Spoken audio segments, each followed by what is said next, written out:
Bienvenidos jóvenes a la segunda parte de la clase sobre fecundación y primera semana del desarrollo embriológico. En la clase pasada vimos las 5 fases de la fecundación. Traje el resumen para que recordáramos un poco y volviéramos al punto donde quedamos. Recordemos que las fases son todas las inicialmente son todas las partes por las cuales va a atravesar el espermatozoide hasta llegar al ovocito. Y luego, pues lo que va a ocurrir dentro del ovocito. Entonces, en la fase 1 es la penetración de la corona radiada, en la 2 la penetración de la zona pelúcida. En esta parte, en esta fase 2, es donde ocurren varios eventos como son la reacción acrosómica, donde es la reacción cortical y la de zona. ¿Ok? Luego viene la fase 3, donde se fusionan las membranas celulares tanto del ovocito como del espermatozoide. Y como fase 4 tenemos la formación y fusión de los pronúcleos femeninos y masculinos. Para finalizar con la fase 5, donde ya se rompen las membranas nucleares y donde la información genética que trae tanto el espermatozoide como el ovocito se organizan, se condensan y se ubican en el uso preparados para lo que va a venir después, que es la división mitótica de ese cigoto. Ahora, ¿qué sucede con esta fecundación? ¿Cuáles son las consecuencias que nos da la fecundación? Como consecuencia tenemos estos elementos que son muy importantes y son fundamentales que ustedes se lo aprendan. Dentro de las consecuencias tenemos primero que finaliza la meiosis 2 del ovocito. Como ya hemos dicho previamente, el ovocito no va a continuar esa metafase 2 que está suspendida hasta tanto no tenga contacto con el espermatozoide. Entonces, una vez que el espermatozoide puede penetrar al ovocito, donde la información genética que él trae pasa al interior de lo que es la zona pelúcida, es cuando se reanuda la meiosis 2 de esa célula. Además, se restablece el número diploides de cromosomas. Recordemos que los gametos, cada uno tiene una información genética de 23X o Y. Entonces, cuando se fusionan es cuando se completa al número diploide de la célula, que son 46, ya sean XX o XY. Además, se va a determinar el sexo cromosómico y de eso vamos a hablar un poquito después. ¿Cómo se determina el sexo del individuo que se está formando? Precisamente, si el espermatozoide trae, ya sea X o sea Y, es ahí donde se va a definir cuál es el sexo que va a tener ese cigoto y el futuro embrión y el futuro individuo. Como otra consecuencia es que se va a iniciar la segmentación. ¿Qué es la segmentación? Pues la división mitótica de ese cigoto, y estos son los elementos es decir, esto es uno de los eventos que vamos a estudiar en la clase de hoy. Además, como otra de las consecuencias es la variación de especie. Esta parte es muy importante porque durante la fecundación ocurre un intercambio entre la información genética del padre y la información genética de la madre. Es decir, lo que trae cada uno de los gametos, lo que ha aportado cada uno de la pareja, en el momento en que ocurre la fusión y el intercambio genético, va a haber pasos de información genética de uno y de otro. Va a haber una mezcla que hace que el individuo que se está formando sea totalmente diferente a cada uno de sus progenitores. Tiene información de ambos, pero nunca va a ser igual. Y cada hijo que forme la misma pareja va a ser totalmente diferente porque la mezcla que hay de esa información genética es totalmente diferente en cada ser humano. Entonces, estas son las consecuencias de la fecundación. Aquí podemos ver un dibujo esquemático de lo que ocurre en ese momento de la fecundación, donde se une el espermatozoide al ovocito y esto hace posible que ese ovocito 2 pueda finalizar la meiosis en la cual quedó suspendida, que es en la fase metafase 2. Entonces, una vez que ocurre que se complete esa meiosis, ya los pronúcleos se fusionan y comienzan a prepararse para lo que viene a ser la primera división mitótica de ese cigoto y la formación de un cigoto de 2 células y luego multiplicándose mucho más, que es lo que vamos a ver cuando comencemos a estudiar los eventos o las, este, todo lo que puede ocurrir en la primera semana del desarrollo humano.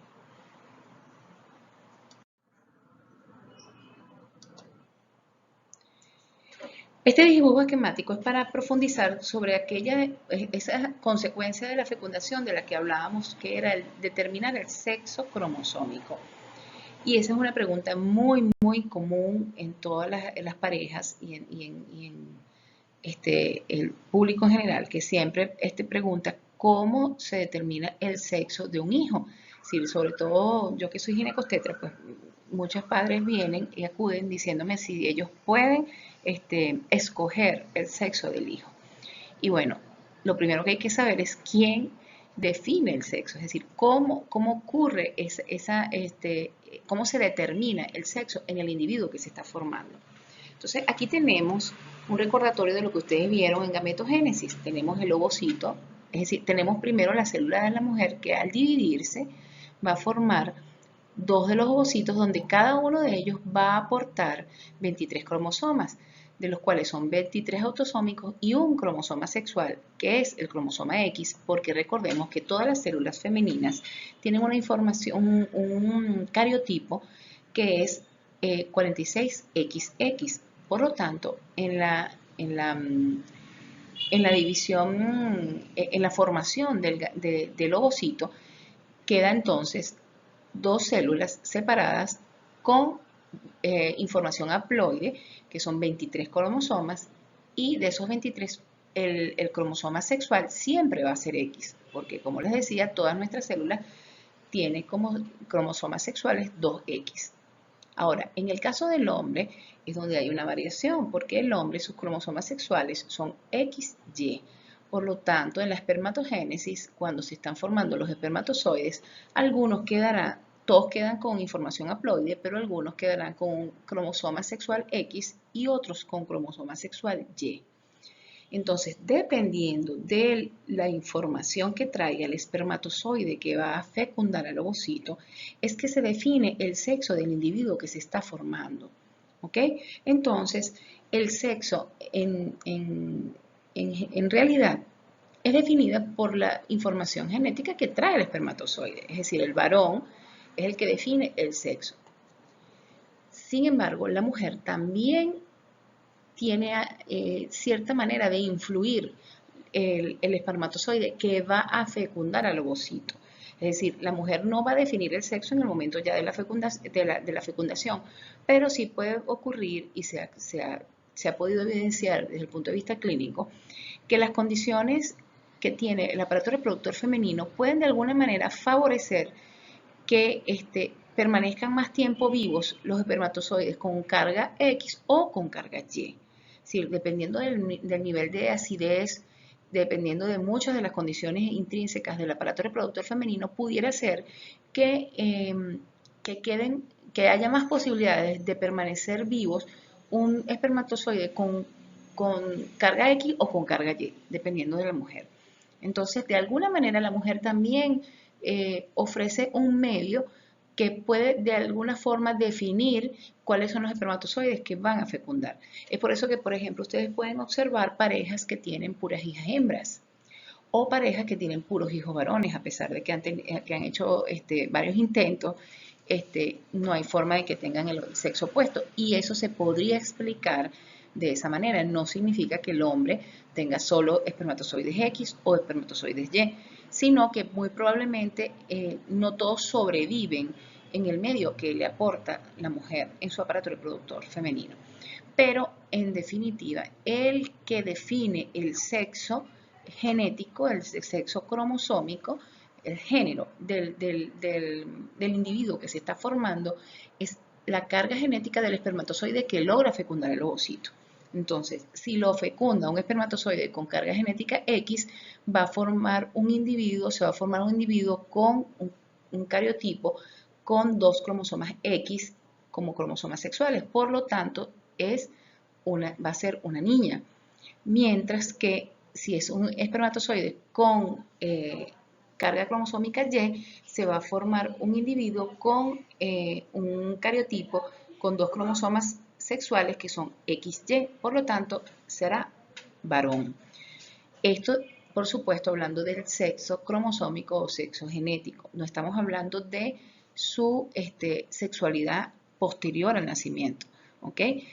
Esto ya es motivo de conversaciones mucho más profundas y que van más allá de solo la clase de fecundación, sino que viene a ser cómo se define la sexualidad en la persona después del nacimiento. Estamos hablando del sexo genético cromosómico, que es la información que tiene cada una de las células del individuo que se está formando. Entonces, si ya vimos la fecundación, ¿de dónde vienen los niños? Esta pregunta, esta serie de diapositivas que viene a continuación es un poco para abordar una información que también les interesa a ustedes como estudiantes de medicina y que están aprendiendo parte de todo lo que es el mundo médico. No forma parte de los objetivos del tema, ni va a ser ponderado ni evaluado, por supuesto, pero nos parece interesante que en este tema, ya que estamos abriendo las compuertas de lo que es la vida embrionaria y de lo que significa la fecundación y la formación de un nuevo ser humano, es interesante que ustedes tengan el conocimiento de cómo puede lograrse un embarazo en una pareja. Entonces, a continuación les voy a presentar las distintas formas en las cuales se puede generar ese embarazo, es decir, cómo pueden venir los niños.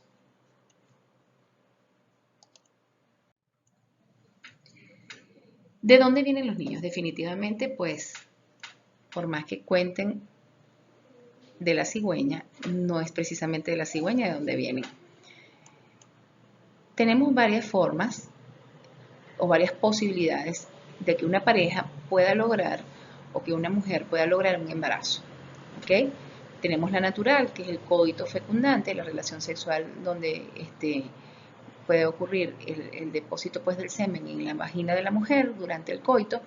Puede haber una inseminación artificial, puede haber una transferencia de gametos intratubárica, transferencia de cigotos intratubárica, fertilización in vitro, inyección de esperma intracitoplasmática. También se habla de vientre en alquiler o clonación, que son todas estas posibilidades. Es un abanico de opciones que se ha abierto en la sociedad mundial desde un tiempo para acá, a raíz de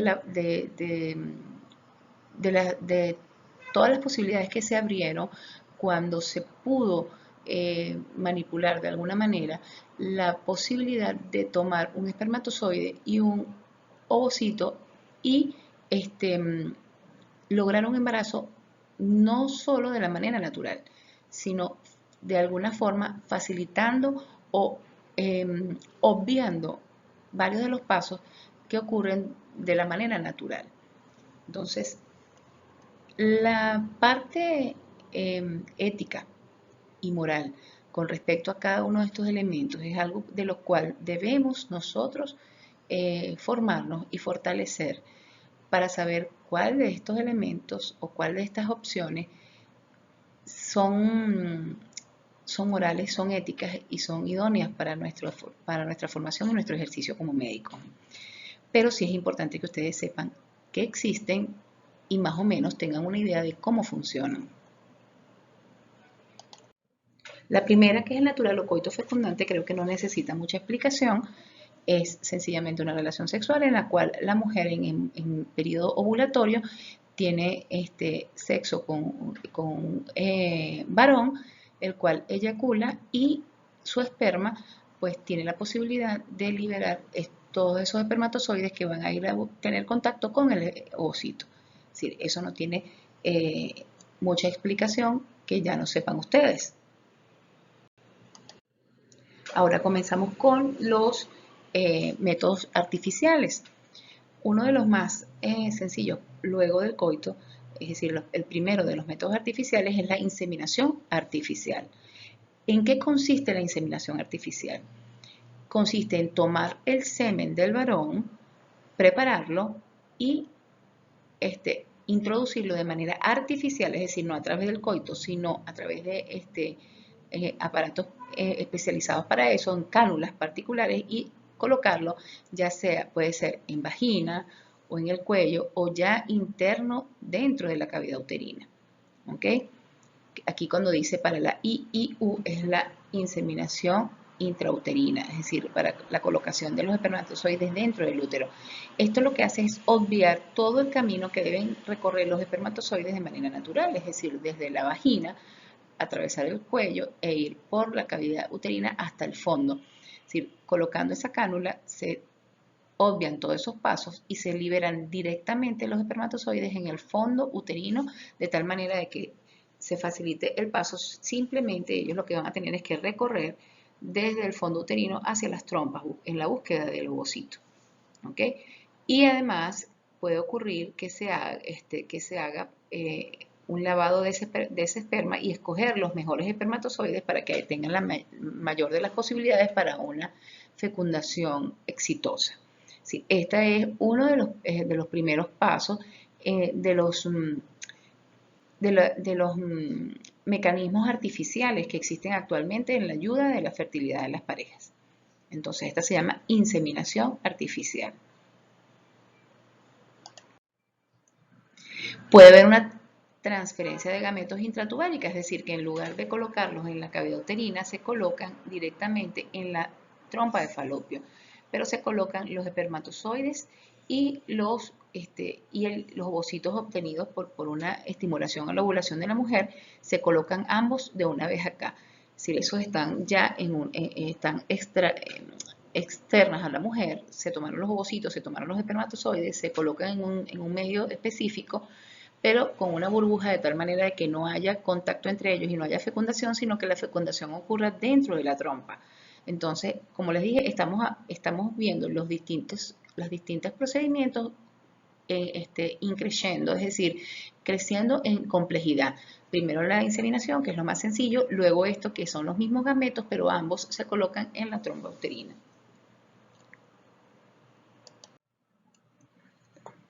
Y para esto, para obtener estos óvulos y para los otros procedimientos que son de mayor complejidad, se requiere un procesamiento previo, un procedimiento previo que es la obtención de los óvulos en la mujer. ¿Cómo se hace esto? Bueno, primero se estimula hormonalmente a la mujer para que tenga una ovulación múltiple, es decir, que no tenga un solo ovocito, sino que tenga varios ovocitos para de esa manera el especialista en fertilidad tenga mayores opciones y pueda colocar, si se va a hacer en una transferencia de gametos, poner varios ovocitos, o si se va a hacer la fertilización fuera de la mujer, es decir, in vitro, entonces tener también varias opciones, tener varios ovocitos. Entonces, por eso les decía que se estimula hormonalmente a la mujer, sus ovarios van a ovular más de uno y van a ser obtenidos a través de ecografía. Fíjense, se coloca el transductor del ecógrafo y luego se aspiran los ovocitos aquí con un equipo especializado para esto, una especie de inyectador especial donde se punzan los folículos y se aspiran los ovocitos. Entonces, esta es la manera de obtener los óvulos de la mujer. Luego, con esos óvulos podría ser el procedimiento, como les decía, el previo, que es la transferencia de esos gametos a la trompa, o los próximos, que son mayor en complejidad, como son la transferencia en cigotos intratubáricos. ¿Qué es lo que se hace acá? Se toman esos ovocitos, se toman los espermatozoides capacitados. Acuérdense que el espermatozoide, para poder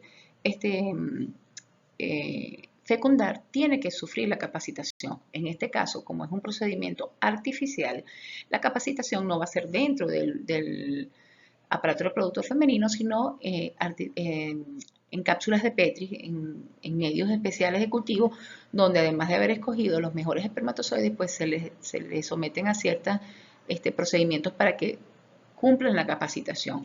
Una vez capacitados, se unen con los ovocitos y ocurre la fecundación. Entonces, ya con la fecundación se forman los primeros cigotos, y esos cigotos pueden colocarse intratubáricamente, es decir, en la trompa, para que ellos de ahí sigan todo el camino de un embarazo normal, tal como hablamos, que va a ir recorriendo la trompa, y lo vamos a ir viendo cuando estudiemos todos los eventos que ocurren durante la primera semana del embarazo.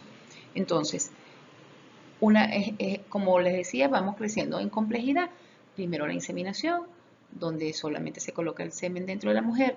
Si no es así, puede ser la colocación de los gametos en la trompa, y para eso ya necesitamos los ovocitos, o se hace la fertilización in vitro, es decir, que se fertilizan fuera de la mujer en medios específicos artificiales creados para eso, y ya con estos cigotos se puede colocar o dentro de la trompa, o el siguiente procedimiento en complejidad, que es el ICSI, se llama así, que es la inyección de esperma intracitoplasmática. ¿Sí? ¿Qué es lo que se hace allí? Allí la fertilización no fue in vitro, pero se dejó que los espermatozoides solos fecundaran a los ovocitos. En este caso, la ayuda es mayor.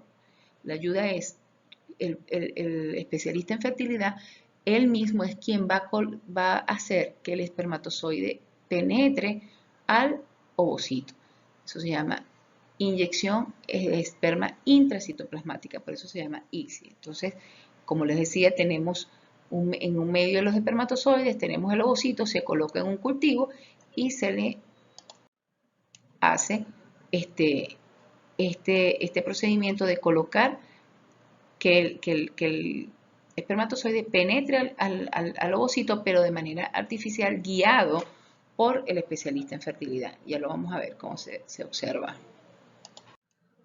Aquí tenemos, fíjense, aquí tenemos entonces una pipeta donde sostiene al ovocito y con una inyectadora se introduce pues el esperma dentro del ovocito para que ocurran ya los pasos posteriores a la penetración del espermatozoide. Es decir, ya ahí no hay las distintas fases que nosotros pudimos estudiar, sino que ya las que ocurren dentro del ovocito. Este es el procedimiento de mayor envergadura, de mayor complejidad. Es el más efectivo porque es el que se ahorra todos los pasos que hemos estudiado previamente, y es el que tiene mayor tasa de éxito, en el sentido de que se forma el cigoto y se pueden formar varios embriones. Entonces aquí viene parte de lo que hace el especialista en fertilidad. Algunos almacenan embriones, colocan, siembran, se llama así, sembrar, se colocan varios embriones en el útero de la mujer para que ellos pues se implanten allí. Y por eso lo ideal es que nazca un solo, es decir, que se forme un solo feto, un solo embrión, pero a veces se hacen embarazos múltiples porque generalmente se colocan varios cigotos.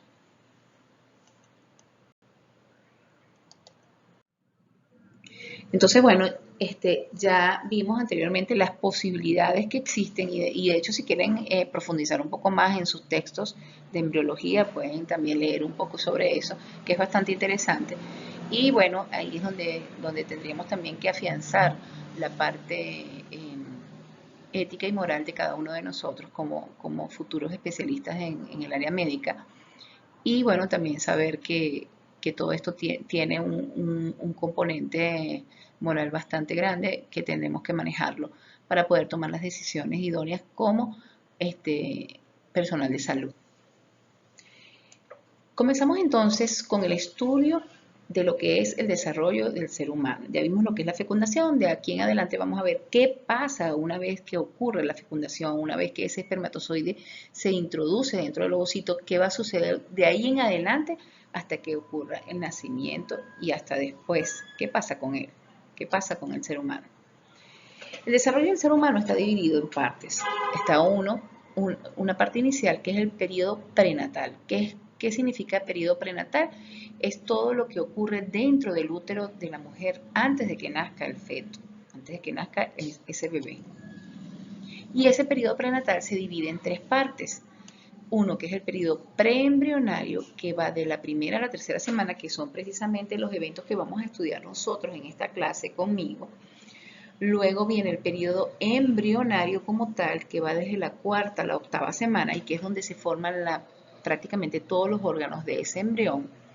Y luego el periodo fetal, que es va desde la semana 9 del desarrollo hasta el momento del nacimiento. Todo esto ocurre dentro del útero de la mujer, dentro del aparato reproductor de la mujer. Y es a lo que nos vamos a dedicar nosotros aquí en esta asignatura en anatomía microscópica 1. Este es el viaje que estamos emprendiendo con esta clase y que vamos a ver en este tercer lapso. Todo lo que ocurre dentro del útero con ese ser humano que se está formando. Después del nacimiento estamos hablando del periodo postnatal, donde vemos que el niño crece, se desarrolla, de hecho se reproduce, y luego viene la etapa de la tercera edad, el envejecimiento hasta la muerte. Estas etapas sí las estudiarán ustedes en los semestres siguientes, con crecimiento y desarrollo, y con las otras asignaturas que ustedes van a estudiar: fisiología, fisiopatología, todo lo que ocurre en el ser humano.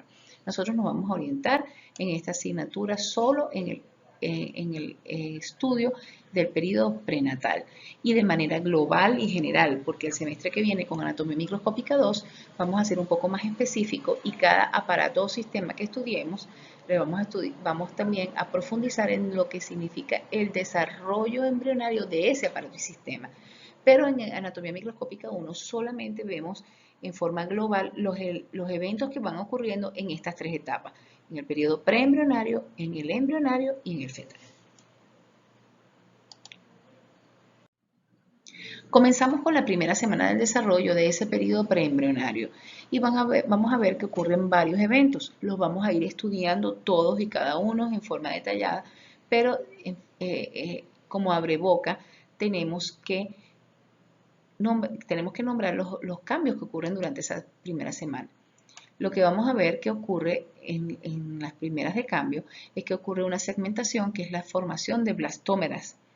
También va a haber una formación de la mórula, la compactación, una formación de un blastocisto, que se denomina blastogénesis, el inicio de la implantación y el inicio de la diferenciación de trofoblastos. Como podrán ver, hay una serie de términos que son distintos, que son complejos, y que vamos a ir adquiriendo a medida que vayamos paso a paso avanzando en esta clase. ¿Okay? Esto, como les dije, es un resumen de lo que va a ocurrir en esos primeros 7 días de ese individuo que se acaba de iniciar, y que ya es un ser humano, y que ya es vida, y que como tal debemos respetar. Y eso precisamente es de lo que forma parte esa formación que tenemos que nosotros crearnos como futuros especialistas en el área de la salud y en el área médica. Tenemos que estar claros que la vida existe desde el momento en que el espermatozoide se une con ese ovocito. Por lo tanto, si nosotros nos estamos formando para defender la vida, tenemos que saber que la tenemos que defender desde el momento en que se inicia, que es cuando ocurre esa fusión entre el espermatozoide y el ovocito. De eso no debe caber duda, de que desde ese momento existe la vida de un nuevo ser humano. Comenzamos entonces con el primero de los eventos que comentábamos que ocurre dentro de la primera semana del desarrollo, y es la segmentación. La segmentación es el proceso por el cual el cigoto va a iniciar una serie de divisiones mitóticas y va a formar unas células que se van a denominar blastómeras. ¿Okay? Ya comenzamos con los términos que ustedes vieron en la diapositiva pasada. Entonces, cada una de las células que se van formando en esas sucesivas mitosis que van a ocurrir se van a denominar blastómeras, que cada vez que se dividen van a ser un poco de menor tamaño, pero que van a ser cada vez más para formar a ese nuevo ser. Esta segmentación se inicia y comienza en la trompa uterina, donde ocurrió la segmentación, porque por supuesto la fecundación dura aproximadamente 24 horas, pero una vez que ocurren esas 24 horas comienza la división mitótica, y todavía ese cigoto viene en trayecto, viene en viaje por esa trompa uterina y no ha llegado aún a esa cavidad uterina. Fíjense cómo ocurre. En esta zona ocurre la fecundación y comienza a desplazarse ese cigoto por todo lo que es el conducto tubárico hacia la cavidad uterina. Entonces, durante ese paseo, durante ese trayecto que hace el cigoto, se está dividiendo mitóticamente y está formando más blastómeras. Todo este proceso de segmentación tiene una duración de aproximadamente, es decir, comienza aproximadamente 30 horas después de la fecundación. ¿Ok? Acuérdense que la fecundación dura 24 horas, entonces más o menos cuando finalice la fecundación es que comienza esta segmentación. Durante esta división mitótica va a permanecer esta membrana pelúcida, por lo que precisamente nos da a nosotros pie para entender que las células que se van formando son cada vez más, pero son de menor tamaño, para que puedan estar con tranquilidad dentro de ese espacio que le provee la membrana pelúcida que está rodeando el ovocito, que estaba rodeando el ovocito y que ya está rodeando el cigoto.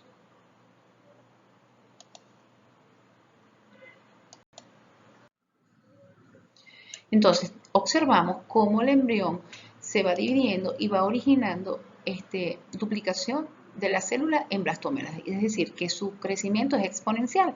Vemos que primero es de 2 células a las 26 horas, luego esas 2 células se dividen y forman de 4, un cigoto de 4 células, luego de 16 y así paulatinamente va creciendo, como les decía, en forma exponencial porque cada célula se va a dividir en 2. Entonces, vamos bien, podemos observar cómo este cigoto cada vez con más células de menor tamaño, siempre dentro del espacio que le provee esa zona pelúcida. Tenemos entonces acá una serie de fotografías, unas micrografías electrónicas de la evolución del cigoto en esas primeras horas, en esos primeros días de desarrollo. Inicialmente tenemos el ovocito con el cuerpo polar, luego ocurre la fertilización y comienza la formación de los pronúcleos y aquí empieza la segmentación. Primero de 2 células, 4 células, 8 células, 12 hasta esta que está acá. Fíjense cómo va evolucionando ese cigoto y cada vez teniendo células blastómeras más pequeñas dentro de lo que viene a ser la membrana pelúcida. Esto ocurre en las primeras horas posteriores a la fecundación y se denomina segmentación.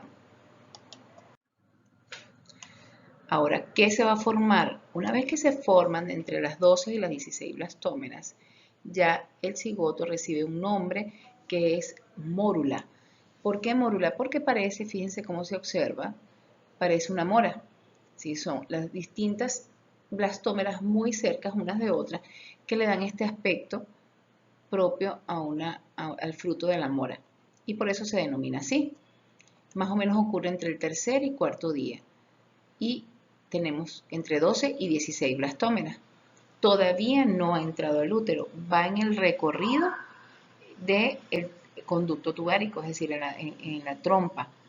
Se está acercando al útero, pero todavía va por esta zona, ¿okay? Cerca de la región ísmica de la trompa. Ella va a tener este aspecto de pelota compacta, como una mora.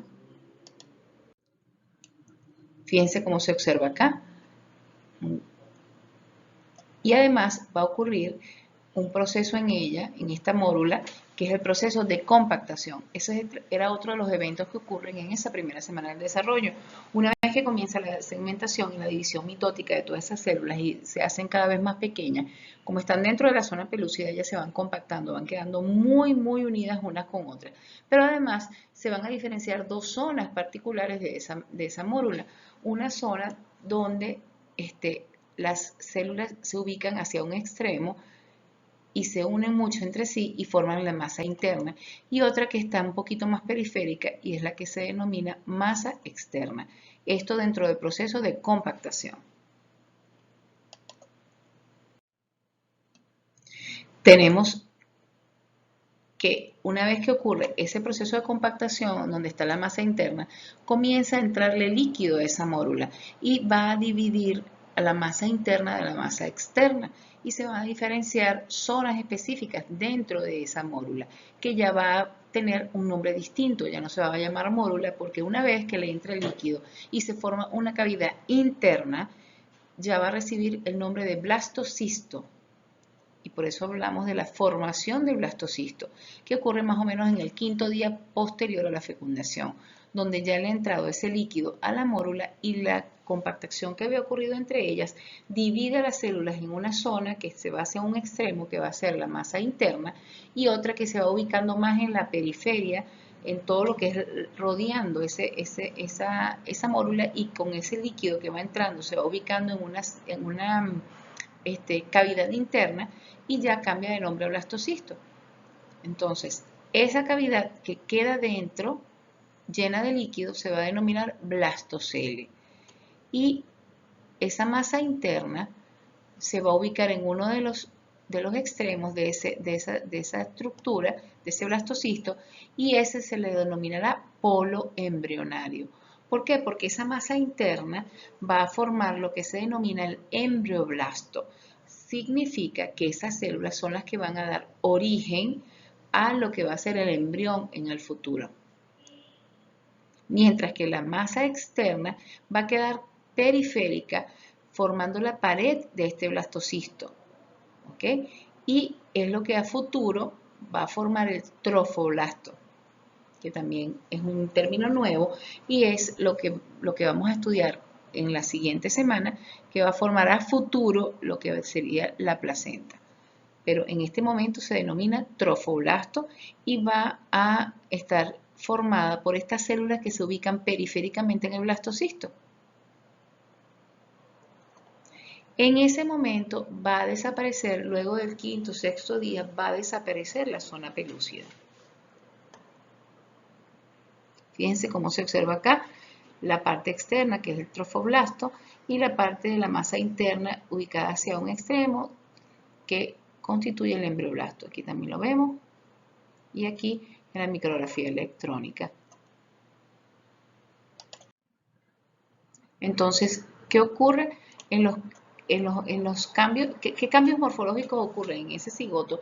En todo ese trayecto, en todo ese viaje que va a emprender por dentro del conducto tubárico, desde que empezó como un ovocito, donde fue fertilizado, y comenzó entonces a formarse el cigoto de la unión de los pronúcleos, del cigoto de 2 células, el de 4, el de 8, la mórula, y luego la formación de ese blastocisto donde ya está entrando, si ese viaje ya está llegando a la cavidad uterina, ya atravesó la porción intramural de la trompa y ya está cayendo en la cavidad uterina. Estamos hablando de un 5.º, 6.º día de posfecundación, y donde comienza a desaparecer la membrana pelúcida que rodea a ese cigoto. Aquí tenemos también todo lo que es el trayecto que va teniendo este cigoto en todo lo que es la mórula, luego la formación del blastocisto y la entrada a la cavidad endometrial. Recordemos que la cavidad uterina se denomina endometrial porque la capa interna del útero, la que tapiza toda esa cavidad interna del útero, se denomina endometrio. Por eso también recibe el nombre de cavidad endometrial. Y que nos interesa conocerlo porque el endometrio es el que le va a brindar esa cuna, es decir, es la que le va a brindar la posibilidad de que ocurra la implantación en el útero. Y ya eso lo vamos a ver más adelante. Entonces, el tapiz, esa capa que reviste el útero por dentro, se va a denominar endometrio. Aquí tenemos un blastocisto y ya estamos en esa cavidad. Aquí nuevamente un dibujo de todo lo que va ocurriendo, todos los cambios morfológicos que van desde la ovulación hasta que entra en la cavidad endometrial, ya con forma de blastocisto. Ya han pasado 5 a 6 días luego de la fecundación y la mujer ni siquiera sabe que está embarazada. Aquí recordando nuevamente la formación del blastocisto, la masa externa que va a formar lo que se denomina trofoblasto, va a rodear este blastocisto. Tenemos la masa interna que se va a denominar embrioblasto y que son las células totipotenciales, es decir, que estas células que forman el embrioblasto son unas células que se han estudiado mucho porque son las que tienen posibilidad de diferenciarse en todo lo que va, en las distintas células que van a constituir a un ser humano. Entonces, ellas son células madres, células con todo el potencial de irse diferenciando según el sitio donde se va a ir ubicando a medida que va desarrollándose ese embrión. Y en su parte interna vamos a ver la cavidad llena de líquido que es el blastocele. Aquí lo vemos en un dibujo esquemático, aquí en una representación y aquí en la micrografía electrónica en forma real.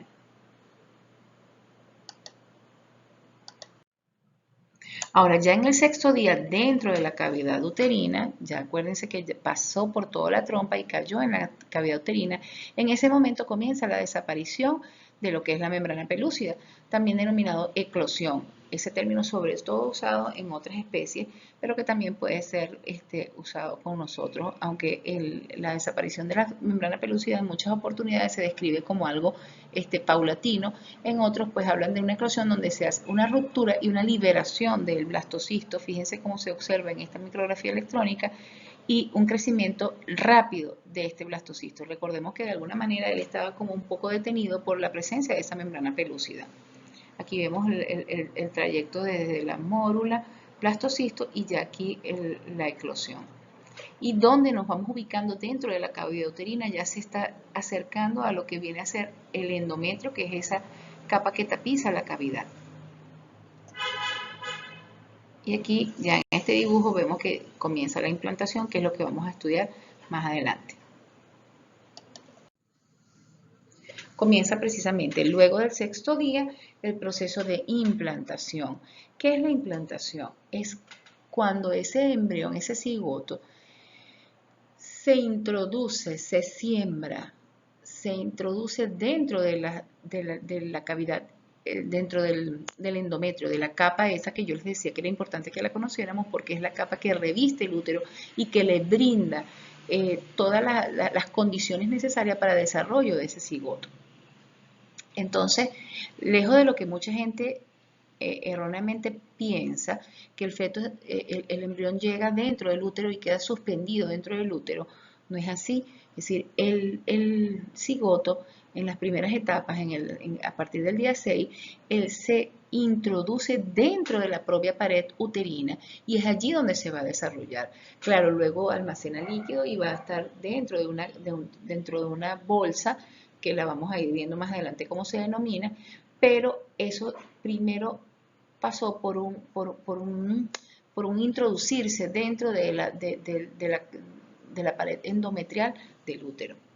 Entonces, va a comenzar al final de la primera semana, es decir, a partir del día 6, y se finaliza la implantación ya pasada la segunda semana.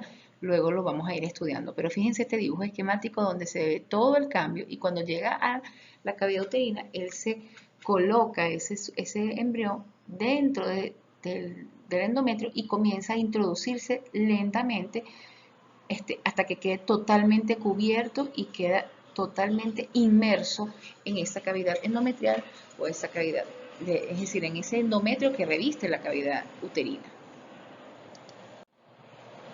Tenemos aquí entonces cómo va pasando todo hasta que llega aquí al endometrio. Estas células que están acá en este dibujo es las células de la superficie del endometrio, que es la que le brinda la posibilidad de que él se vaya introduciendo.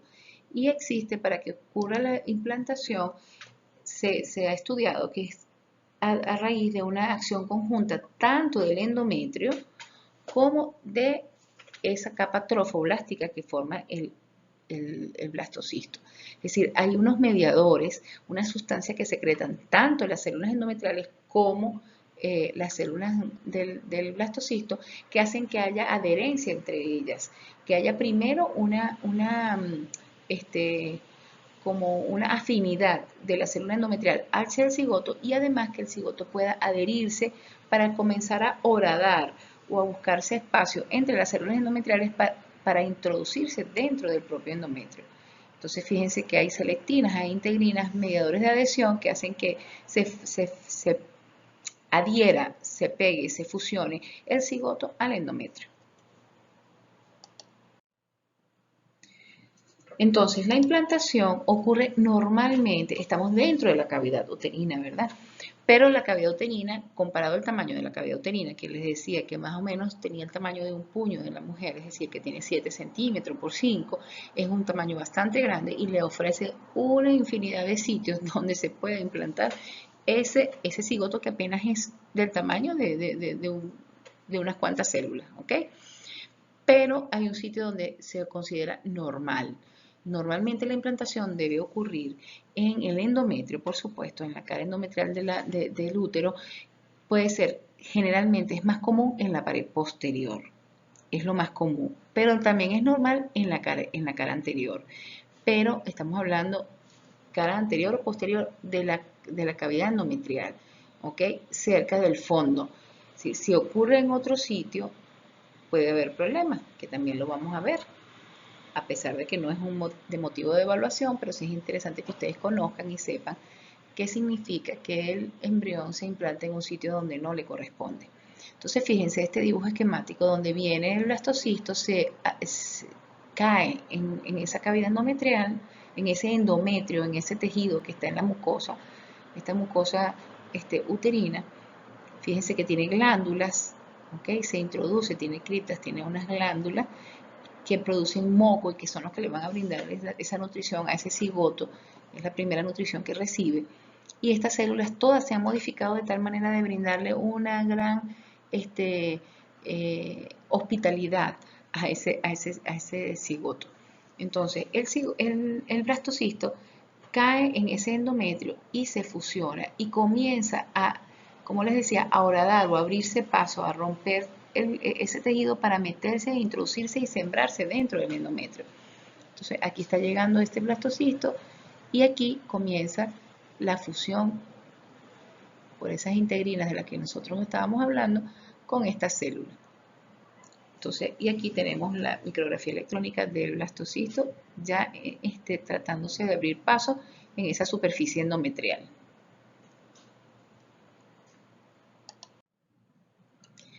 Y vamos precisamente a hablar un poco sobre la patología. Como les decía, no es motivo de evaluación, pero sí es interesante para que ustedes le vean sentido a lo que estamos estudiando, porque es importante saber en dónde es el sitio normal, idóneo, donde debe ocurrir la implantación. Bueno, porque si no ocurre allí, va a ocurrir una patología que se denomina embarazo ectópico. Cuando en medicina hablamos de ectopia, ese término significa que es algo que está fuera del sitio normal donde debe permanecer. Es decir, en este caso, embarazo ectópico es porque el embarazo está sucediendo en un sitio donde no debe ser, en donde no es normal que ocurra. Entonces, lo normal es que la fecundación, como yo les decía, ocurre en la trompa uterina y luego de esa fecundación este cigoto se va a trasladar y se va a transportar hasta la cavidad uterina y en este sitio donde está la X es donde debe ocurrir normalmente la implantación, la siembra de ese cigoto dentro de la cavidad endometrial. Pero cuando no ocurre es lo que llamamos embarazo ectópico. Aquí están por letras los sitios de lo más común a lo más infrecuente. ¿Sí? Lo más común es que ese embarazo ectópico ocurra en la trompa. ¿Por qué? Porque es mucho trayecto el que tiene que recorrer por toda esta trompa hasta llegar a la cavidad uterina y puede ser que por error se siembre en el tejido que está revistiendo esa trompa uterina. ¿Ok? Entonces fíjense aquí, por ejemplo, aquí donde ocurrió la fecundación puede ser que se quede porque por alguna razón la trompa esté medio tapada por infecciones o problemas previos de la mujer y no permita que el cigoto, que ya está un poquito más grande, atraviese por esta zona y se quede estacionado aquí y entonces se comienza a desarrollar el embarazo en esta zona que es la zona tubárica o la zona de la trompa uterina. En cualquier parte del trayecto de la trompa uterina es un embarazo ectópico porque no es el sitio donde debe desarrollarse y además es un sitio que no le permite formarse tal como debe ser. Por lo tanto, lamentablemente, ¿en qué termina el embarazo ectópico? El embarazo ectópico debe operarse y debe retirarse el saco, debe retirarse el embrión que se haya formado porque no se puede desarrollar en ese sitio. ¿Qué pasa si lo dejamos? Bueno, esta estructura, que es la trompa, cuando comienza a crecer, crecer, crecer, se va a romper y va a haber una hemorragia interna en la mujer que tenga este embarazo ectópico. Por lo tanto, apenas nosotros diagnosticamos un embarazo ectópico, debemos operar a la paciente y retirar el sitio donde se está formando ese embarazo que lamentablemente no se puede llevar a cabo y ese feto, a pesar de que pueda estar vivo, no se va a desarrollar. Es decir, allí hay que retirarlo. Otros sitios donde son menos frecuentes pero que pueden ocurrir, bueno, puede ocurrir en la cavidad abdominal. Fíjese, lo más común son todas las zonas tubáricas, es decir, la ampolla, vamos entrando ya a lo que es la parte ísmica, la parte intramural. Luego de esto, lo otro en orden de frecuencia es acá, fíjense, esto viene siendo un intestino y esto que el cigoto formado acá, la fecundación se dio acá y en lugar de trasladarse hacia la cavidad uterina, a lo mejor está impedido el paso de ella y cae en el abdomen. Entonces cae en donde están las asas intestinales. Allí pudiera darse el caso, 1 en 1.000.000, que este embarazo llegue a término. De hecho, han habido casos y han sido objeto de publicación.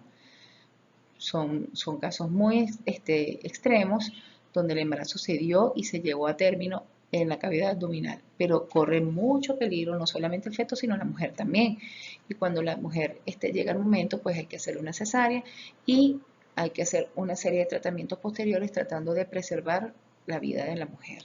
Pero este embarazo pudiera en alguno que otro caso llegar a término, a diferencia del embarazo tubárico. De todas maneras, si se diagnostica, también hay que retirar ese embarazo, porque, como les decía, pone en riesgo la vida de la madre.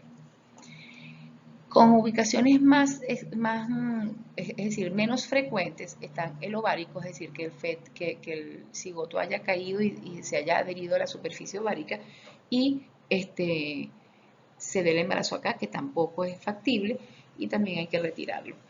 Las otras localizaciones que no tienen aquí letras, pero que también pueden ser, son uterinos. A pesar de ser uterinos, son ectópicos porque no son en el sitio, no están en la cavidad endometrial cerca del fondo, sino que está cerca del cuello. Cervicales tampoco se pueden llevar a cabo porque en esta zona hay muchos vasos sanguíneos y se puede romper y puede haber hemorragia masiva de la paciente. Entonces, como les decía, siempre que hay un embarazo ectópico, la conducta es operar a la paciente. Y les traje unas fotos, precisamente, aquí, bueno, aquí vamos viéndola en orden de frecuencia, lo que les venía diciendo, hasta los más infrecuentes, que son los cervicales. Les traje unas fotografías para que ustedes vean cómo se observa. Esto es por la laparoscopia. Se ve el útero, este es el ovario y la trompa normal de este lado, pero por este lado hubo un embarazo tubárico de la trompa, un embarazo ectópico. Y esto que ustedes ven, esta coloración así oscura, violácea, es porque hay sangre. Si esto se rompe y ocurre la hemorragia, de hecho aquí ya hay sangre por fuera, está comenzando a ver la hemorragia. ¿Y cuál es la solución? Lamentablemente pues hay que operar, hay que retirar esta trompa y se pierde la paciente. Generalmente la mayor parte de las oportunidades pierde la trompa de ese lado y le queda solo la otra trompa y ambos ovarios. Los ambos ovarios sí se mantienen, pero este es el tratamiento.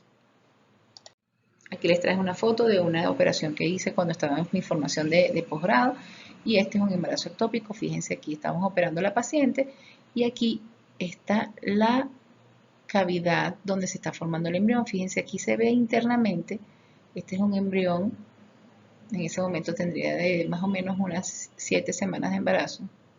Y fíjense, pero si esta paciente no se opera, esta paciente puede morir, porque la hemorragia es masiva. Y aquí está, lamentablemente ese feto estaba vivo, pero no se puede llevar, no puede llegar a término.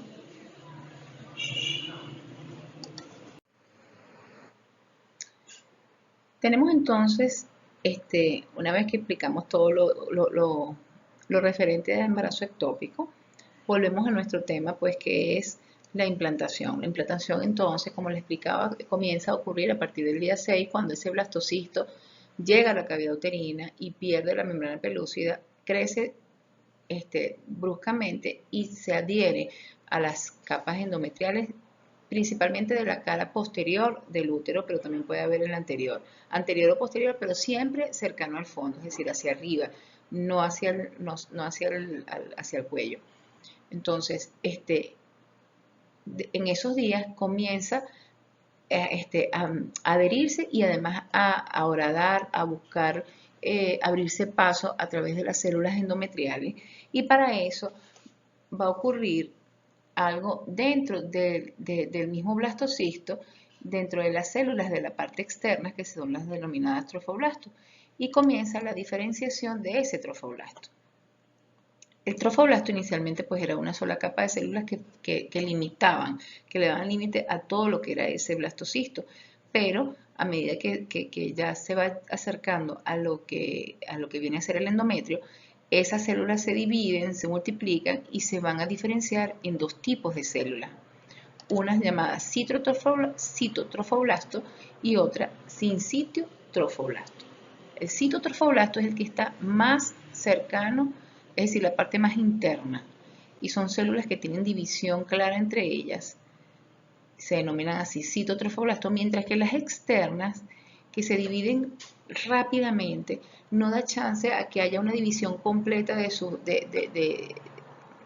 las células como tal, y las membranas plasmáticas no se dividen completamente y forman un sinsitio. Eso es a lo que se le denomina sinsitio. Si da una masa amorfa de muchas células que se ven muchos núcleos sin división precisa entre ellas.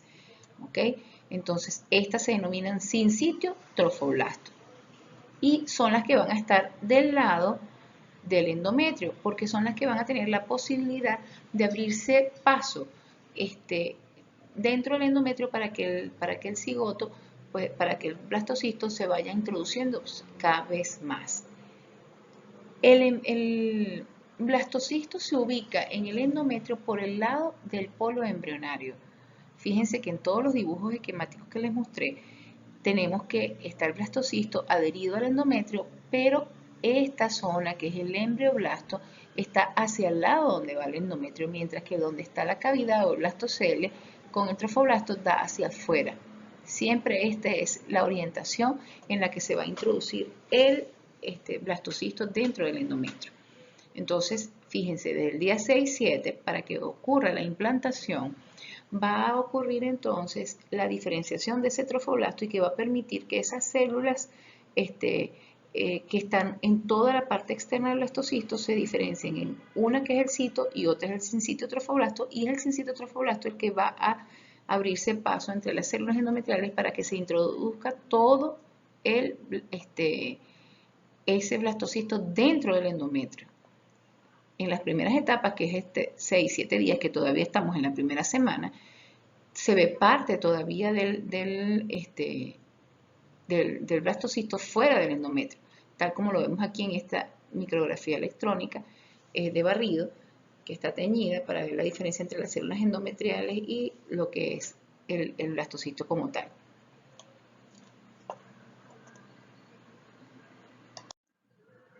Aquí vemos otro enfoque de la misma imagen, es decir, este blastocito tratando de meterse entre las células endometriales, y aquí un dibujo esquemático de qué es lo que estamos observando.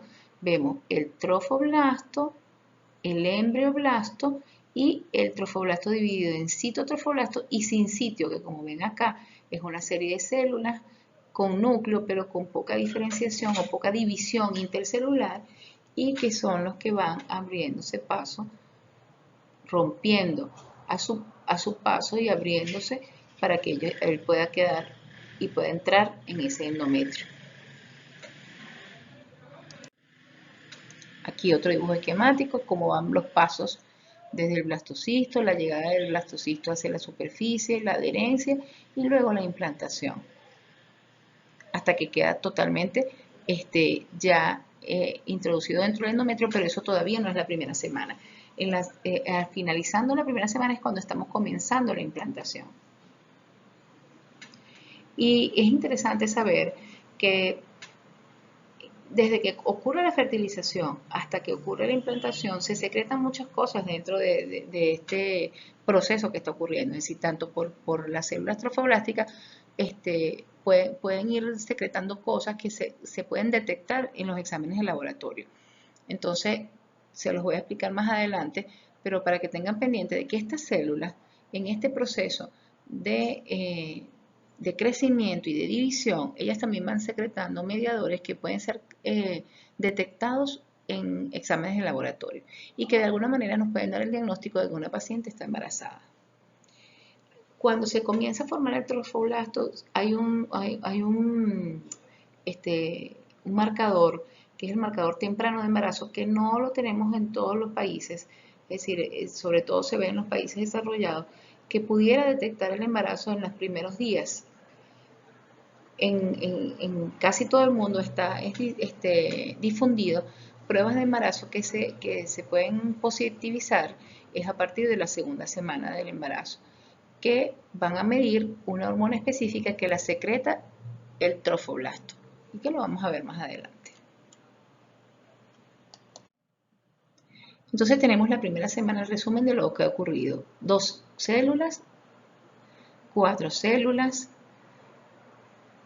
la mórula formándose ya entre 8 o 16 células. Fíjense, mórula, blastocisto, todo esto y ya ese blastocisto llegando a la superficie uterina y comenzando la implantación. Todo esto ocurre durante la primera semana del embarazo. Entonces, fíjense, primera semana de embarazo tuvimos segmentación, compactación, formación de mórula, de blastocisto, es decir, la blastogénesis, y comienza el proceso de implantación. Y a todas estas apenas ha ocurrido los primeros 7 días del desarrollo de este ser humano. Y la mujer, la madre, no sabe que está embarazada. Ni siquiera se puede detectar por examen en la mayoría de los países. Es decir, todavía a este nivel no podemos detectar que hay un embarazo como les decía, en la mayoría de los países. Ahí en los países desarrollados hay algunas pruebas específicas, pero que tampoco son las más comunes porque necesitan reactivos que son bastante costosos. Primera semana, y es todo lo que vamos a ver en esta clase de inicio de todo lo que es el bloque embriológico. Para esta etapa de embriología, les traje la bibliografía que siempre se las coloco en las clases. Fíjense que hay varias opciones, pero nos vamos a guiar sobre todo por el libro del Moore, que es la embriología clínica. Hay otros que son el Lachman y hay muchas posibilidades y también hay información en la web. Pero el Moore es el libro que usamos como el recomendado por la sección, por todos los docentes de la sección para desarrollar cada uno de los temas de embriología, tanto de micro 1 como micro 2. Extraía este pensamiento que es fundamental para entender que todo lo podemos ver de una manera distinta si lo conocemos desde el momento de su formación. Entonces, quien ve crecer las cosas desde el principio tendrá una mejor visión de ellas. Y ustedes, como futuros médicos, como personal de salud e información, ya deben estar claros que desde el momento en que se une el espermatozoide con el ovocito, comienza una vida, un ser humano. E insisto mucho en esto porque eso nos debe marcar pauta en nuestro comportamiento y en nuestras decisiones como profesional de la salud, que debemos velar por la vida. Por lo tanto, debemos defender a capa y espada siempre la vida intraútero y no debemos sumar a lo que está hoy en día a nivel mundial, que es el proabortismo. No nos debemos sumar a eso. Nosotros somos parte de los profesionales de la salud que debemos ser garantes de esa vida que se está formando. Bueno, esto es todo por hoy. Vamos posteriormente a seguir con el estudio de la segunda y tercera semana de desarrollo en un próximo video. Muchísimas gracias.